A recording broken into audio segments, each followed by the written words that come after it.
It market, temples, scooters, hotpot, and even official document translations. Today we are exploring Kaohsiung, Taiwan. And this city turned out to be way more local, chaotic, and interesting than I expected. Let's explore Kaohsiung. Today is 30th of April and 28 degrees. So today we are heading to the place we can apply. We can get some translation for driver license to drive in Taiwan.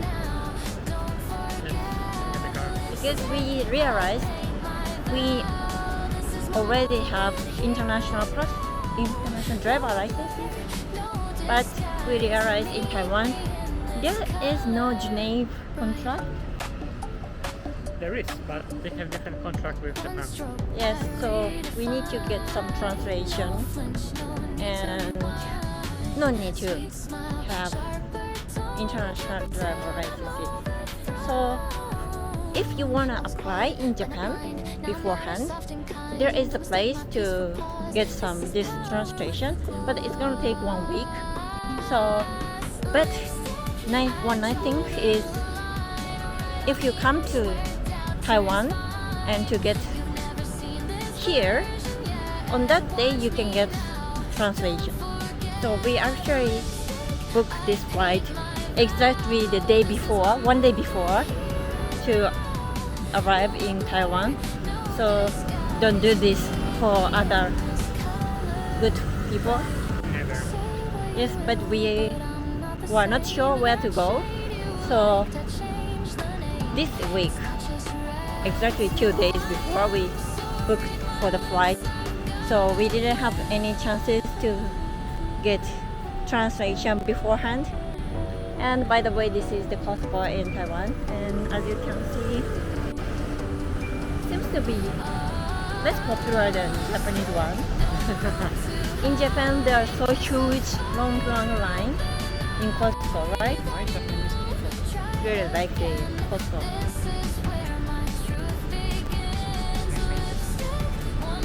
Because it's already 10 o'clock, so should be open, but still there is so many car park empty slot portion incorporation lots. Parking lot. I'm studying tofu vocabulary.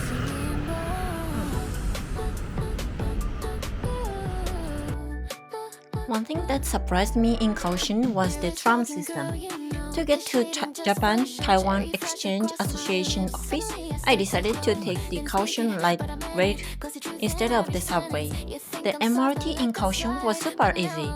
I could just tap my Visa card and enter directly. But for the tram, it seems different. Visa tap payment didn't work, so I had to buy a separate ticket before boarding. What surprised me even more was that nobody checked the ticket when I got on. There were no ticket gates either. At first, I was confused, but then I realized the system seems to work mostly based on the trust and random inspections. It feels very different from Japan's strict gate system, and honestly, I made the whole experience feel a bit more relaxed and open. The tram itself was so really nice, slow, quiet, and a great way to see the city while moving through Kaohsiung. The translation document was ready in about 1 hour, which honestly surprised me. In Japan, the same process can sometimes take more than a week, but here in Taiwan, I was able to receive it on the same day. So if you suddenly plan a trip like we did and want to drive in Taiwan, it might actually be easier to get the translation document in Kaohsiung or Taipei instead. After successfully getting the translation documents, it was finally time for lunch, dumpling, and noodles. One thing I like about many Taiwanese restaurants is the ordering system. Instead of speaking to the staff, you usually mark what you want on paper, menu, and hand it over. Since we were eating something spicy and oily, We also ordered a tea called digestion tea, which honestly sounded strong enough to solve every stomach problem imaginable. I have a personal theory that if a restaurant serves noodles in Taiwan, they probably also served boiled dumplings, so I almost always order both. But this place confused me a little because the dumplings were square shaped. I genuinely couldn't tell whether they are dumplings or wonton. Either way, they were delicious. I ordered noodles topped with soft organ meat, which I personally love. My husband isn't really into organ dishes, but Taiwan seems to have a lot of them. And honestly, that's the one reason I enjoy the food culture here is so much. The noodles were great, but somehow the unexpected star of this meal was the cucumber side dish. It was sweet, salty, simple, and incredibly addictive. One bite turned into another immediately. This meal reminded me that sometimes you don't really know who the main character is until the food arrives at the table. How did you like that noodle? Actually, I like the cucumber. Spicy. Rich. Why? No,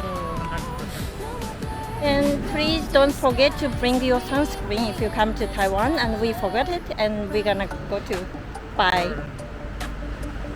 We done. to the store because it's almost 30 degrees, the highest temperature at 1 o'clock.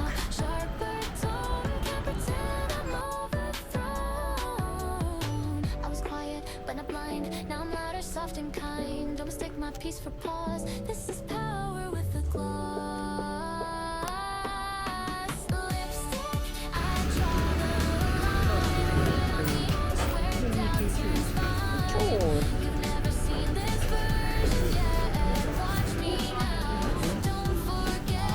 포지션이 이렇게 I paint my vow. This is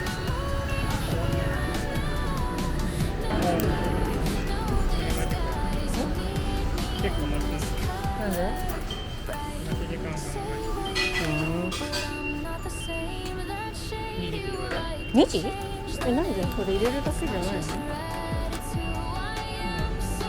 ごいね。初めてなんか、ホームだっ looks like future. て。フューチャーホイップクリーム。あ First impression is negative. あ、why? I want to eat it. ホワイトクリーム。なんかもうケーキじゃん。You are big. Happy birthday. うん。でもちょっとスーッとするいい香りだと思うけど。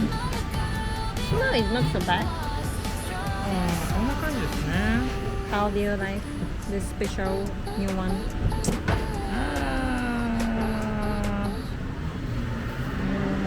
最初はホイップクリーム。ホイップクリーム。 This is what I want, no turning back, not now. You'll see me in bold.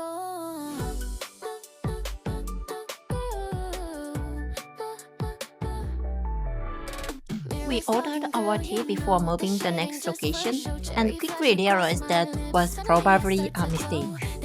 Our next destination was Ziqiang Station and we plan to take an Uber there. I think this might be common in other countries too, but eating and drinking inside Uber car is generally not allowed. The driver we got was very kind and said bringing drinks was okay, but he did warn us very carefully not to spill anything. So if you were traveling around Taiwan, I'd probably recommend buying your tea after arriving at your destination instead of before the ride. We also stopped by the station to buy tickets in advance for tomorrow's high-speed rail trip. And honestly, Ziqiang Station was really nice, modern, spacious, and very easy to navigate. As soon as we left the station, we saw rows of railway crossing signals standing closely together, almost like a line of trees. Honestly, I still don't fully understand why there were so many of them. But leaving that mystery behind, we decided to walk to our next destination and explore the area of it.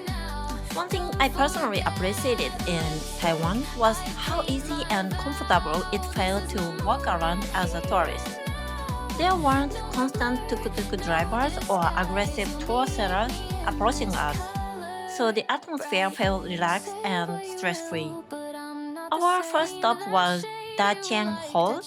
The architecture reminded me of traditional Chinese imperial architecture, almost like a smaller version of the Forbidden City in Beijing. With its large red gates, symmetrical layout, and decorative roofs. The area felt calm and peaceful, and I liked how these traditional buildings existed naturally alongside modern city life. As we kept walking, we noticed a huge statue in the distance and headed toward it. It turned out to be the Beiji Xuantian Shangdi statue, a Taoist deity that is widely respected in Taiwan. Xuantian Shangdi is often associated with protection and is worshipped by people praying for safety, stability, and good fortune. I'm still learning about Taiwanese temple culture and Taoist beliefs, so if you are from Taiwan, I'd genuinely love to hear more explanations or stories in the comments. We also tried getting a fortune there. After making an offering, a small automated doll brought over the fortune paper, which was honestly one of the cutest things I've ever seen. After translating it, the fortune seemed to say that good things would come with patience and that we should wait calmly for opportunities ahead. Hopefully, that means this will be a good year for us. After that, we headed to the Dragon and Tiger Pagodas at Lotus Pond. The Dragon and Tiger Pagodas are one of the Kaohsiung's most famous landmarks. Traditionally, visitors enter through the dragon's mouth and exit through the tiger's mouth, which is believed to symbolically turn bad luck into good luck. The colorful tours reflected beautifully on the water, and the whole Lotus Pond felt calm compared to the busy streets of the city. Walking around there felt less like rushing through tourist attractions and more like slowly experiencing other side of Taiwan's culture and atmosphere. After visiting Lotus Pond, we took an Uber to our next destination. Our driver was incredibly kind, and when he heard that we enjoy running around marathons, he recommended the Love River areas as a good running spot. Honestly, Love River sounds like such a romantic name. We also asked him what food Kaohsiung is most famous for, and his answer was interesting. Instead of recommending one single specialty, he told us that Kaohsiung is more about experiencing many different foods and places rather than just one famous thing. And honestly, after spending time here, that answer felt very true. 饭店前面就有一个爱河，旁边可以去跑步运动。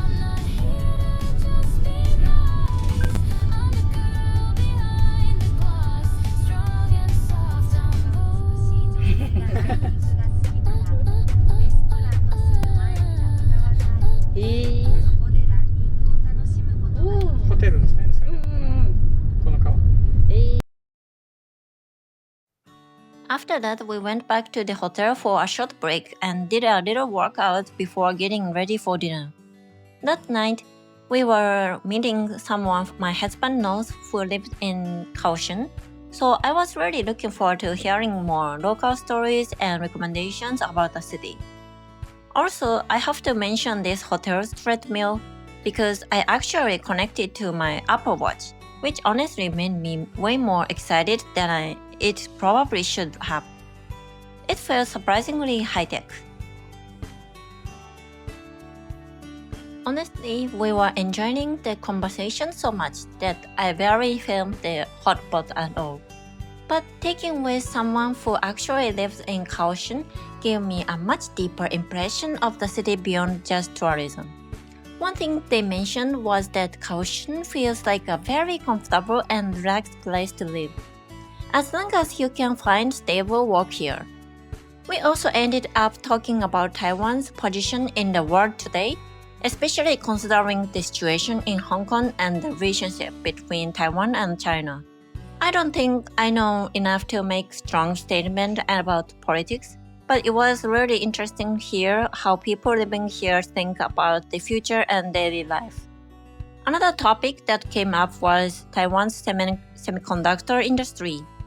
It honestly is incredible that an island this size became such an important global technology hub. As someone working in tech, hearing local perspectives on Taiwan's role in the industry made the conversation even more fascinating. Moments like this are probably my favorite part of traveling, not just seeing places, but hearing how people actually live and think.